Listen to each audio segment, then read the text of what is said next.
வணக்கம். ஸ்ரீராம் பேசுகிறேன். சக்திவனேஸ்வரர் கோயில். இந்த கோயில் எங்கே இருக்குன்னு பார்த்தீங்கன்னா, கும்பகோணத்தில் இருக்கிற பட்டீஸ்வரம் துர்க்கையம்மன் கோயிலிருந்து 1/2 கிலோமீட்டர் தூரத்தில் இருக்கு. நீங்கள் கும்பகோணம் பட்டீஸ்வரம் துர்க்கையம்மன் கோயில் போனீங்கன்னா மறக்காம இந்த கோயிலையும் போய் பாருங்க. பல வரலாற்று சிறப்புகளை கொண்டுள்ள கோயில் இது. மேலும் இந்த கோயிலை பற்றி தெரிஞ்சுக்க வீடியோ ஸ்கிப் பண்ணாம பாருங்க. வாங்க வீடியோக்குள்ள போகலாம். சோழ நாட்டின் காவிரி ஆற்றின் தென்கரையில் உள்ள தேவார பாடல் பெற்ற சிவஸ்தலங்களில் இத்தலமும் ஒன்றாகும்.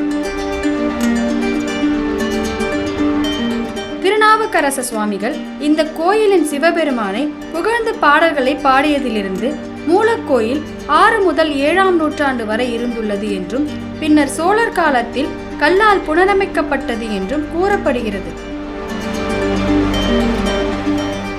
இந்த கோயில் சோழ ராணி செம்பியன் மாதேவியால் புதுப்பிக்கப்பட்டு கிரானைட்டை பயன்படுத்தி கட்டப்பட்டது என்றும் பின்னர் இது 1ஆம் ராஜராஜ சோழனால் மீண்டும் புதுப்பிக்கப்பட்டது என்றும் கூறப்படுகிறது.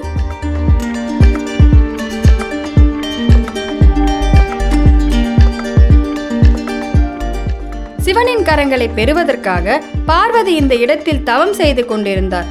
சிவன் நெருப்புத் தூணாக தோன்றியதாகவும் பார்வதி வெப்பத்தை தாங்க முடியாமல் சிவனை தழுவியதாகவும் நம்பப்படுகிறது. இதனால் திருசக்தி முத்திரம் என்று அழைக்கப்படுகிறது.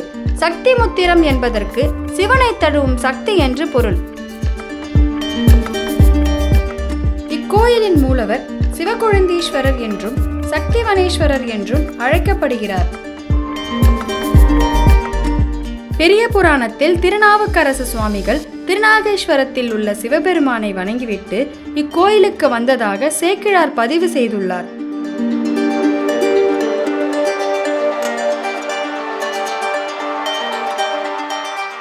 ஐந்தாம் நூற்றாண்டை சேர்ந்த அருணகிரிநாதர் இந்த கோயிலின் முருகப்பெருமானை புகழ்ந்து பாடல்களை பாடியுள்ளார்.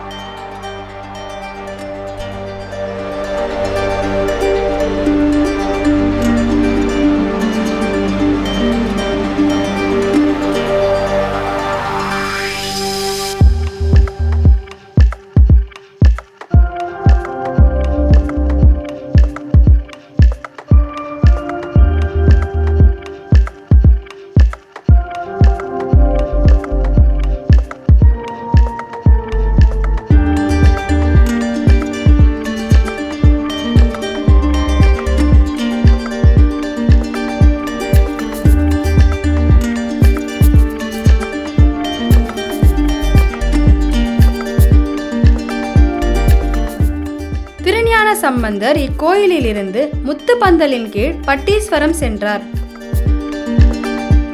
சக்திவனேஸ்வரரை நம்பிக்கையுடன் பிரார்த்தனை செய்யும் போது ஒருவர் தனக்கு பிடித்த வாழ்க்கை துணையை பெறுவார் என்று நம்பப்படுகிறது.